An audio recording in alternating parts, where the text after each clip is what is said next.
In order to achieve sustainable food systems, innovative tools and approaches need to be developed and they need to be implemented with urgency. Today, we will look at three young entrepreneurs who have stepped up to the challenge and they respond to the needs of Africa. By deploying creative and innovative solutions, they have in their own ways achieved greater farm yield, value addition, increased income, more job opportunities, and reduced levels of hunger and malnutrition in their communities. First on the spotlight is Ms. Tracy Kimati. She's the founder of Baridi, a provider of solar-powered cooling for livestock products. Her key value is to link communal markets, agribusiness processes, and cold chain stakeholders with affordable solar-powered cooling solutions that are energy-saving and minimize the manufacturing footprint. It's a mouthful, but a significant contribution to sustainability and holistic food systems transformation in her community. Second, we have Ms. Chidinma Eriobo, founder of Pronasis Food in Nigeria, a food processing and packaging company that leverages on family units to distribute their food products in different forms and formats.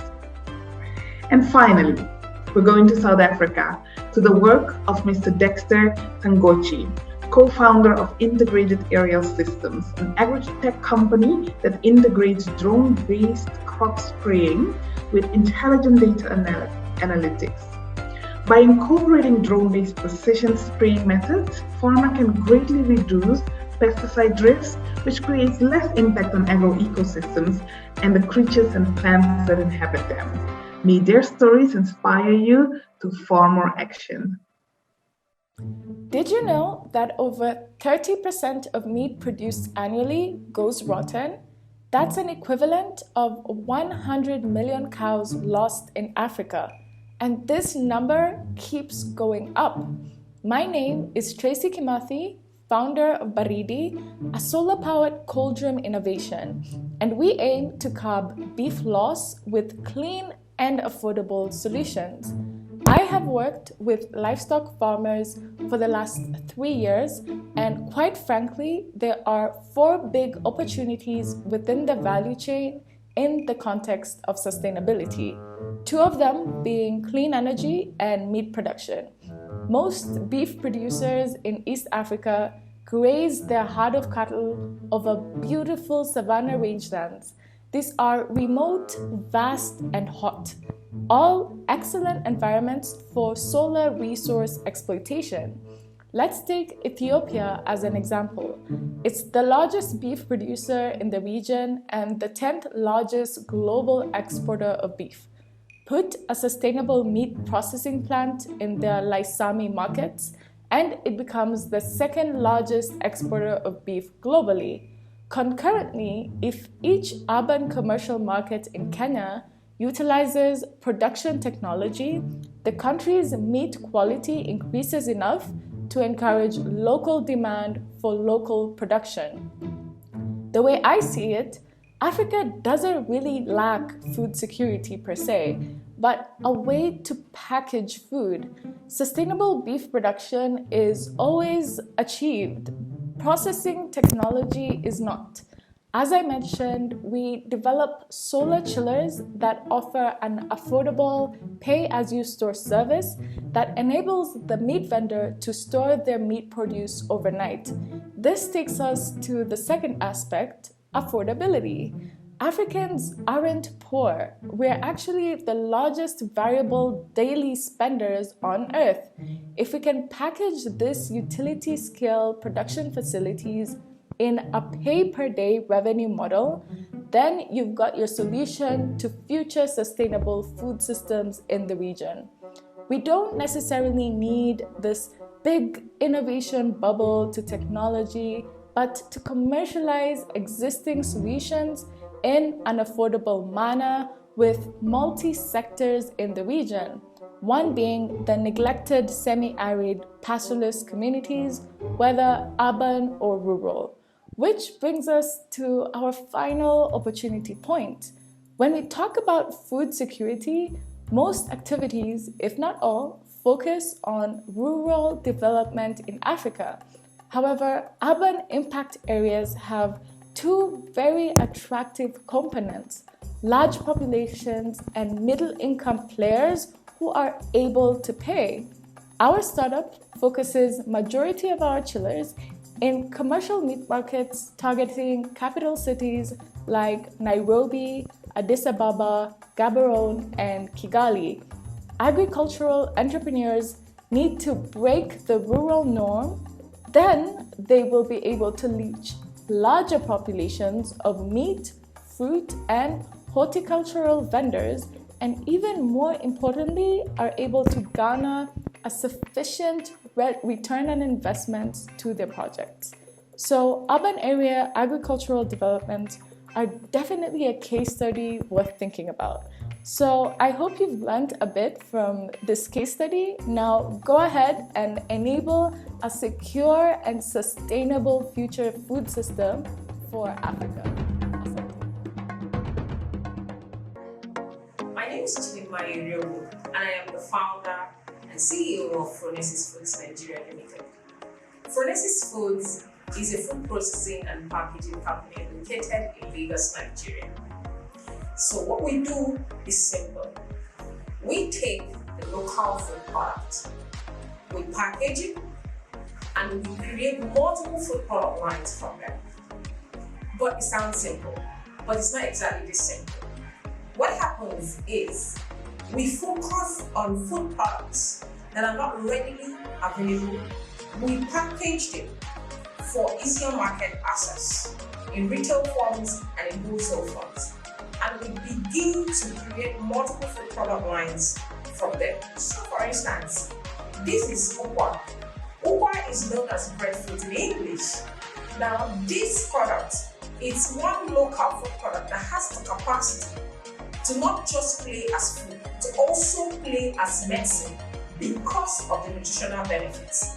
So before I got into food processing and packaging, my mother had retailed ukwa for more than 30 years. However, ukwa is one of those nutritious local food that is not readily available.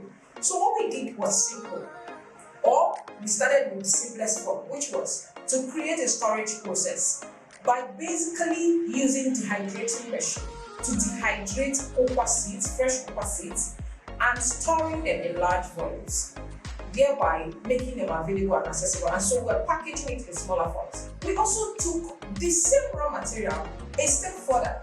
We created ukwa poundo. It's currently the newest of our products.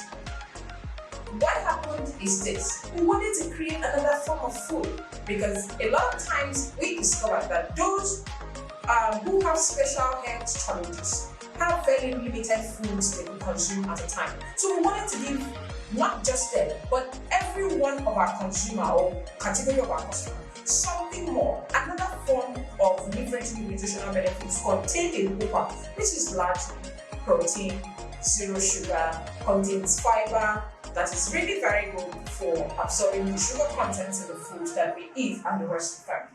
So we blended ukwa seed into powder. And then we began to research other local food products we could use to make a pound that's a solid food, because we discovered that in our target market, 7 out of 10 at least eat solid food 3 to 4 times every week. Now the amazing thing with the value chain we are playing in is that it is not entirely saturated. And we have the opportunity to explore. Nigeria, Africa is blessed with amazing local food. So there is so much we can do. And technology makes it easier because a step further, we are leveraging blockchain technology to trace the entire processing. We go through what we call 5 stages of selection process, where we also continue to eliminate possible harmful substances like maybe tiny sands that would usually come into the product at the point of washing and processing. These are also to ensure that we eliminate 0 customer complaints of tiny sands and stone when chewing either cooked ukwa or roasted ukwa snack. Now, what I'm trying to say is we are contributing wholly and smartly to food systems for Africa, but not just for Africa, for consumption, producing foods that anyone around the world could consume. Only people like me, only food entrepreneurs like me, only food entrepreneurs like any other person listening, or you that is an investor, only us can make a tangible change when it comes to improving the quality of food that we produce down here.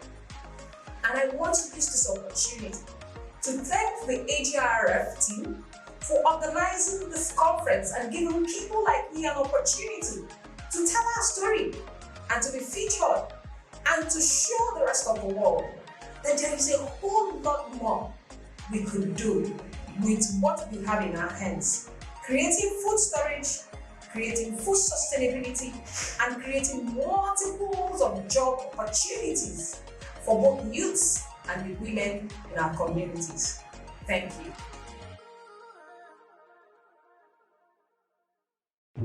Hi, I'm Dexter Tangochi, co-founder of Integrated Aerial Systems, or IAS.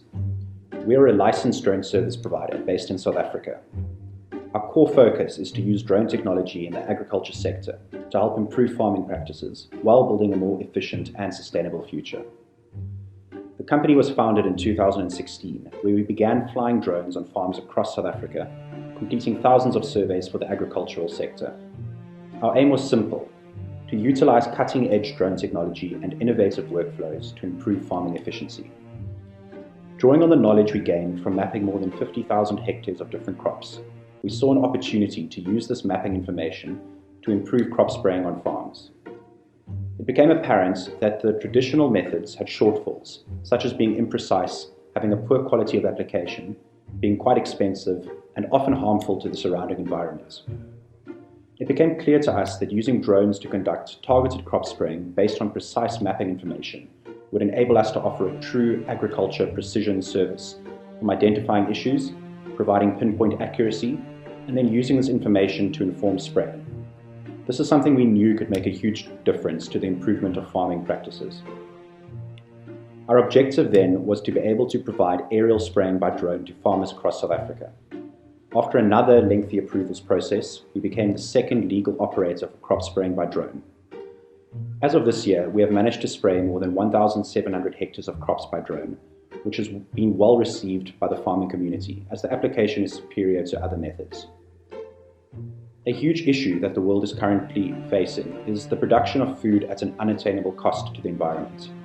We are currently producing food worth $8 trillion. However, the negative impacts associated with the way the current food system operates are estimated to be at least $6 trillion. This is a bill that is unsustainable.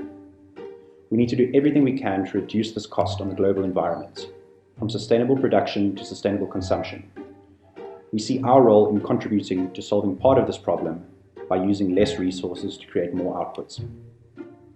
In line with the 2021 United Nations Food Summit Action Track 3, Boosting Nature Positive Production, our mission is to help farmers reduce costs and increase yield through a more environmentally friendly chemical application process. By incorporating crop spraying with intelligent mapping, spraying can be targeted, which means a better application to the crops while having much less of an impact on the environment. This is due to less pesticide drift and a reduction of chemicals that need to be applied. In addition, substantially less energy and fuel is used compared to traditional spraying, reducing the carbon footprint through the value chain. The other major benefits drone crop spraying offers are in line with United Nations Action Track 4, Advancing Equitable Livelihoods. Drone crop spraying enables the empowerment of smallholder farmers by giving them access to cost-effective aerial spraying, something that they usually don't get the benefit of due to the high cost of mobilizing manned aircraft for spraying. In addition, for each new geographic area we expand into, we offer gainful employment and training of people in rural communities. We believe that by 2030, aerial data analytics and drone crop spraying will be widely integrated into the farming process. SMEs, like our small business, are currently at the forefront of the agri-tech revolution. Despite the huge challenges faced in this new and fast-paced industry, we truly feel that this is the future of farming. Our actionable data and targeted crop spraying rolled out on a large scale will empower smallholder farmers, create gainful employment opportunities, improve the quality of crops at harvest, and help reduce the environmental impact of farming on the environment. We'd like to invite all private industry and governments to invest in agriculture SMEs and startups, subsidize us, incentivize us, and de-risk access to capital for us. We are taking risks and pushing the drive for environmentally friendly farming solutions that will also have long-term socioeconomic benefits. It's the future of farming, and we're excited to be a part of it.